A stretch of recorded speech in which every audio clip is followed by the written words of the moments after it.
J'ai acheté quelques-uns des plus petits jeux du monde, mais sont-ils trop petits pour jouer? Voyons. D'abord, nous avons ceci. C'est un appareil de jeu portable vraiment minuscule. Je l'ai sorti du paquet et vous pouvez voir à comme il est petit. Il ressemble à un Nintendo Game Boy original. Il a des boutons fonctionnels. Il y a un interrupteur marche-arrêt en haut et un port micro USB en bas pour recharger la batterie interne. Et il joue même de l'audio. Allumez-le et voici l'écran d'accueil. Il est livré avec 6 jeux intégrés. Mais est-il trop petit pour jouer? Le premier jeu que j'ai sélectionné s'appelle Tiny Blocks et c'est une version réduite du jeu Tetris. Je l'ai essayé et je suis capable d'y jouer, bien qu'il soit très difficile de voir exactement ce qui se passe. Il faut faire tourner les blocs et les placer au bon endroit, et j'ai réussi à compléter quelques lignes. Mais c'est tellement petit qu'il est vraiment difficile de voir ce qui se passe. Il y a aussi des jeux intégrés comme cet Asteroids, où vous volez dans l'espace et essayez de détruire les rochers. Il y a ce jeu classique Snake, comme sur les vieux téléphones Nokia, qui est amusant. Vous devez vous assurer de ne pas toucher les côtés ou votre queue à mesure que vous grandissez. Il y a ce jeu de tennis, comme l'ancien jeu Pong, et vous n'avez besoin que d'utiliser les boutons haut et bas du clavier ici, donc cela le rend un peu plus facile. Mais ce qui est vraiment cool, c'est que vous pouvez même connecter 2 appareils ensemble. Pour jouer en multijoueur, plutôt cool, hein? C'est tout open source, donc vous pouvez en fait aller sur le site web et coder vos propres jeux, puis les transférer sur votre appareil pour y jouer, ou vous pouvez parcourir toute une bibliothèque d'autres jeux et les télécharger sur votre appareil.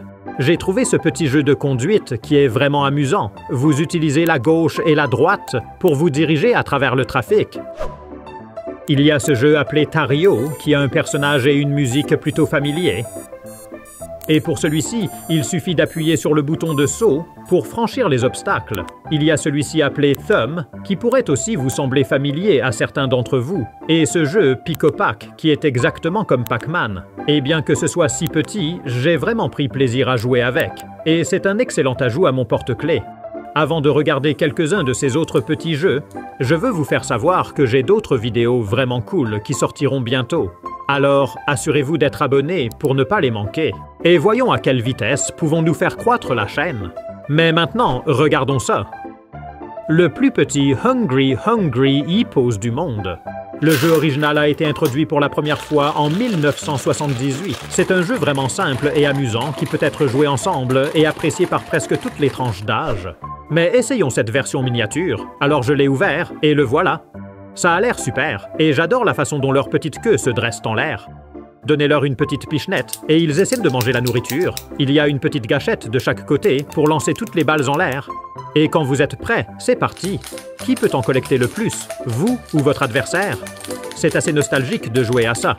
Et je suis vraiment impressionné par son bon fonctionnement. Quand toutes les balles ont été mangées, vous pouvez appuyer sur ce petit bouton ici pour les libérer toutes. Et comptez combien de balles vous avez chacun collecté. C'est définitivement un pouce levé. C'est amusant et utilisable. Maintenant, nous avons le plus petit jeu de Monopoly du monde. Ça va être impressionnant car il y a beaucoup de petites pièces dans Monopoly. Et le voici. Toutes les pièces sont rangées dans la boîte ici. Et le plateau se détache. Et regardez ça, ça se transforme en une petite boîte de rangement. C'est très astucieux. Je n'arrive pas à croire qu'il y ait tout un jeu de Monopoly ici. Donc, et voici les petites maisons et hôtels, et les pions, je crois. Ici, nous avons les cartes de propriété. Voici les cartes chance et caisses de communauté. Et il y a quelques liasses de mini-argent, c'est fou. Donc, le plateau. Il semble que ce soit une copie de l'édition américaine originale, qui se base à Atlantic City, New Jersey. Nous avons des propriétés comme Mediterranean Avenue et Baltic Avenue jusqu'à Park Place et Broadwalk. Et vous pouvez le glisser à nouveau dans le boîtier pour le rendre un peu plus rigide. Enlevez l'élastique de ces mini-cartes. Vous pouvez voir que chacun a une instruction au dos. Cependant, les mélanger est vraiment un défi. Ils sont si petits et difficiles à tenir. Mais si vous regardez l'espace prévu sur le plateau pour les cartes, il est dessiné beaucoup plus petit qu'elles ne le sont en réalité. Sur un plateau standard, les cartes s'insèrent parfaitement dans leur espace. Mais ici, c'est vraiment difficile. Regardons maintenant les pions et les maisons. Tout d'abord, j'ai remarqué qu'il y a 4 petites bandes ici. Je suppose qu'elles sont réutilisables pour maintenir ensemble les cartes et l'argent lorsque nous terminons la partie. J'ai regroupé toutes les maisons, les hôtels et les pions ensemble, et regardez comme ils sont minuscules. Alors, je pense qu'on a un pingouin, un chien, un chat, un bateau, un chapeau, un canard, une voiture et un dinosaure. Waouh! Imaginez 8 personnes essayant de jouer à ce petit jeu en même temps. J'ai pris la voiture à moteur et le pingouin, et ils tiennent à peu près sur la case de départ ensemble. Chaque joueur reçoit une certaine somme d'argent avant de commencer le jeu. Donc, c'est une autre petite tâche que vous devez faire. Et il semble que cela vient avec exactement le même style d'argent que le grand ensemble, et c'est à peu près gérable. Voici toutes les cartes de propriété que vous pouvez acheter si vous tombez dessus, et elles contiennent vraiment toutes les informations nécessaires. Le coût du loyer et le prix des maisons et des hôtels, tout est là. Les dés sont si petits qu'il faut faire attention à ne pas les perdre. Mais le jeu est vraiment complet. Et bien que vous deviez être prudent lorsque vous l'utilisez, vous pourriez certainement vous amuser à jouer au Monopoly avec cela. Le plateau est un peu serré pour l'espace, surtout pour placer les propriétés. Vous pourriez donc trouver préférable de garder les maisons sur la carte propriété à la place. Et les pions sont si petits, vous devez être prudent en les déplaçant. Ensuite, le plus petit jeu d'opération du monde. Eh bien, le jeu original est un autre vieux favori, où vous jouez le rôle d'un docteur pratiquant une opération. Mais regardons cette version miniature, et voyons si elle est jouable. Eh bien, tout d'abord, elle a l'air super. Voici notre patient, Cavity Sam, et voici les petites pinces que nous allons utiliser pour opérer. Cet étui est vraiment cool. Vous pouvez le faire glisser comme ceci. Et vous pouvez tirer l'onglet à l'arrière pour connecter les piles. Regardez de plus près, et vous pouvez voir tous ces mots. Cœur brisé, papillon dans l'estomac, crampe musculaire, qui signifie une crampe ou un spasme musculaire, et une cheville foulée. Donc, vous devez opérer sur le pauvre Cavity Sam en utilisant les pincettes pour retirer les éléments. Oh, je n'avais pas réalisé qu'ils étaient sur de petits fils. Je suppose que c'est bien pour ne pas les perdre, mais on ne peut pas les retirer très loin. Mais celui-ci est vraiment délicat, et si vous touchez le côté, vous obtenez un buzz et son nez s'allume. Mais après plusieurs tentatives sur celui-ci, j'ai finalement découvert qu'on peut juste le sortir sans activer le buzz. Et celle du bas est vraiment délicate aussi. C'est un jeu très amusant, et il a même un trou de rangement ici en haut, pour ranger les pincettes quand vous avez fini de jouer avec. Et vous pouvez retourner le tout comme ça, pour tout garder bien ensemble. Ensuite, nous avons ce jeu, Boggle. Pour ceux qui ne connaissent pas, c'est un jeu de mots où les joueurs doivent trouver autant de mots que possible à partir d'une sélection aléatoire de lettres. Cette petite unité est vraiment cool. Elle contient 16 dés avec des lettres, comme dans la version originale. Il y a aussi ce petit sablier qui se déclipse. Pour y jouer, secouez bien toutes les lettres. Ensuite, posez-le et retournez rapidement le sablier. Et vous devez trouver autant de mots que possible en utilisant les lettres affichées. Le sablier du Boggle grandeur nature dure environ 3 minutes, mais j'ai découvert que ce petit ne dure qu'environ 30 secondes. Donc, si vous le vouliez, vous pourriez utiliser un minuteur sur votre téléphone à la place. Mais quel chouette petit jouet! Il est super léger, portable et vraiment utilisable. Ensuite, nous avons le plus petit crocodile dentiste du monde. Ce jeu est hilarant. Vous appuyez à tour de rôle sur une des dents, mais si vous tombez sur une qui fait mal, il referme sa bouche. Ouch! Mais voyons voir comment fonctionne cette version miniature. Eh bien, à première vue, elle a l'air plutôt bien. C'est une taille convenable, en fait. Pas trop petite, et elle semble assez robuste. Les dents sont bien pointues, et elles font un petit clic quand on les presse. Et eh bien, je pense que nous avons trouvé le mauvais. Et à chaque fois que vous l'ouvrez, il se réinitialise et le met dans une position différente. Donc, vous ne savez pas où il est. Donc, mon défi est de pouvoir appuyer sur toutes les dents en ne laissant que le mauvais, pour que mon doigt ne soit pas mordu. Je vais commencer par celui de devant et par celui d'à côté. Oh, ça se passe bien pour l'instant. Essayons par ici. Oh, oui. Ça fait déjà 4 de fait. Essayons celui-là et celui-ci. Waouh! Regardez ça! Il n'en reste que 2, un près de l'avant de ce côté et un par ici. Oh! Lequel choisir? Celui-ci? Non, je vais prendre celui de devant. Ah non, il m'a eu. Il fonctionne bien ce petit. Il est certainement utilisable. Mais je dois dire qu'il y a quelque chose d'amusant et peut-être un peu effrayant à mettre son doigt dans le plus grand. Youch! Ensuite, je vais essayer ceci, le plus petit jeu de buzz au monde. Ces jeux sont toujours amusants. Il faut essayer de faire passer la baguette d'un bout à l'autre du parcours sans la toucher. Il se compose de quelques pièces. Nous avons la base ici et le fil, que nous pouvons dérouler et façonner comme nous voulons. Ce jeu nécessite 2 piles, qui vont ici dans la base, avec le couvercle clipsé par-dessus. Il y a aussi une vis pour le maintenir en place. Ici, il y a aussi un petit interrupteur marche-arrêt pour l'assembler. Prenez votre fil et insérez chaque extrémité dans les trous de la base. Ensuite, pliez-le et façonnez-le pour créer le parcours.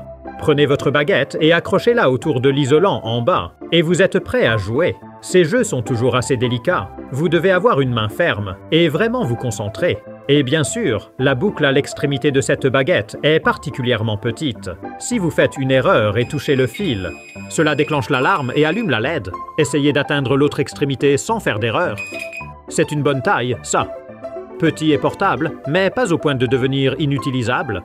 Il y a aussi une longévité avec le jeu, car vous pouvez plier et modeler la piste comme vous le souhaitez pour la rendre plus ou moins difficile. Quand vous avez terminé, il rentre parfaitement dans la petite boîte. Ensuite, nous allons essayer ceci, le plus petit jeu d'Uno du monde. Uno est un jeu de cartes multijoueur où vous devez faire correspondre les couleurs et les chiffres et essayer de vous débarrasser de toutes vos cartes. Ce paquet semble avoir une taille vraiment raisonnable si les cartes vont être aussi grandes que cela. Ah, je vois, en fait elles font la moitié de la taille de la boîte. Il y a 2 piles côte à côte, donc elles semblent avoir une taille gérable. Elles ne sont pas ultra petites comme certaines des cartes que nous avons vues dans le Monopoly. Quand j'ai essayé de les mélanger, cependant, j'ai vraiment trouvé cela un peu difficile. Pour commencer, il y a beaucoup de cartes ici, et c'était vraiment difficile d'essayer de les faire tomber entre eux. Et après quelques minutes de déplacement, j'ai constaté qu'il restait des blocs de cartes qui n'avaient pas été mélangés, alors je les ai mélangés sur la table à la place, puis les a rassemblés de nouveau. Et maintenant, essayons de les distribuer. Dans cette version mini d'Uno, nous distribuons 7 cartes chacun. Ensuite, quand vous avez terminé, retournez la première carte et placez la face cachée. Donc, je pense que ces cartes ont vraiment une bonne taille. En fait, elles sont claires à voir et définitivement utilisables. J'étais inquiet en le commandant qu'elles puissent être trop petites pour être manipulées confortablement. Mais ce n'est vraiment pas un problème. Elles sont brillantes, colorées et vraiment amusantes à utiliser. Ensuite, le plus petit jeu de Jenga au monde. Ce simple défi d'empilement de blocs nécessite de la compétence et de la stratégie pour empêcher la tour de s'effondrer. Et c'est un autre jeu apprécié par les familles du monde entier.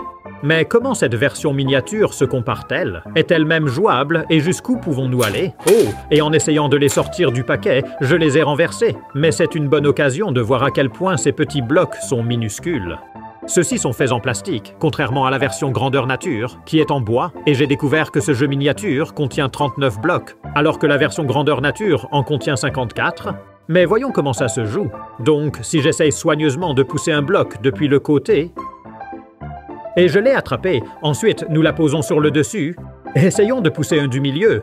Eh bien, c'est vraiment délicat, et j'ai constaté que même si je pouvais le faire dépasser de quelques millimètres, je ne pouvais pas l'attraper avec mes doigts. C'était vraiment difficile. Mais ensuite, finalement, j'ai réussi à le pincer avec mes ongles, et je l'ai tiré rapidement, et oh, waouh! Regardez ça! Il est juste suspendu là. Alors, pose celui-là à nouveau en haut, et plutôt que de prendre le suivant évident, essayons d'en attraper un de, je ne sais pas, d'ici. Ouh, d'accord, c'est serré. Cela semble être une stratégie un peu risquée. Oui, je m'en suis sorti. Place-le dessus, et maintenant je pense qu'il est temps de retirer celui-ci. Eh bien, c'était facile. Donc, cette version miniature du jeu est vraiment si compliquée. C'est jouable, bien que je pense que vous êtes désavantagé si vous avez de plus gros doigts. Et parce qu'il y a si peu de poids au bloc, on a l'impression que tout type de glissement ou de traction affecte toute la tour, même dès les premiers stades. Mais, oh non, mais c'est certainement amusant. Maintenant, je veux voir combien de niveaux nous pouvons construire une tour avant qu'elle ne s'effondre. Et pour cela, je vais utiliser une arme spéciale, ces pincettes. C'est peut-être un peu de la triche, mais je ne pense pas aller très loin sans elles. Alors, voyons comment cela se passe. Celui-ci est un peu lâche, donc je devrais pouvoir le glisser, le tirer avec les pinces et... Oh, non, ça tire aussi celui du dessus, puis le poser dessus, et il faut que je mette 3 à la suite pour que cela compte comme un niveau. Donc, j'ai réussi à sortir celui-ci et l'ai posé dessus, et celui-ci est aussi un peu lâche. Je pense que je vais le sortir avec mes doigts. Voilà, un niveau de plus. Il est vraiment difficile d'en trouver un de lâche. Tout mouvement pousse toute la tour, même quand on commence à le faire glisser et qu'il se coince. C'est vraiment délicat. Essayons celui-ci en bas. Ah, cool. J'ai réussi à l'avoir, mais il a pris celui du dessus avec lui. Alors je l'ai tiré rapidement et... Oh, ça a l'air délicat. Ensuite, j'essaye de retirer celui-ci avec mes doigts. Et voilà, un autre niveau. Cette tour a déjà l'air vraiment précaire. Continuons. Il y en a un autre ici. Et puis-je prendre celui-là? Non. Non. Celui-ci? Non. C'est vraiment délicat d'en trouver un. Mais celui-ci sort bien. Alors pose-le dessus. Et je vais commencer à en prendre plus haut. Oui, voilà, un autre niveau. Cela fait 3 niveaux jusqu'à présent. Ensuite, je vais essayer celui-ci juste ici. Ah, oui, et je vais essayer de tirer celui-ci du milieu. Doucement, doucement. Oh, non. Oh, eh bien, voilà. Je n'ai atteint que 3 niveaux. J'espérais monter et faire une tour vraiment grande, mais c'était trop difficile. Maintenant, si vous voulez voir des gadgets incroyables qui ont été très populaires sur Internet, vous pouvez cliquer sur le lien ici. Amusez-vous, prenez soin de vous, et comme toujours, merci de regarder.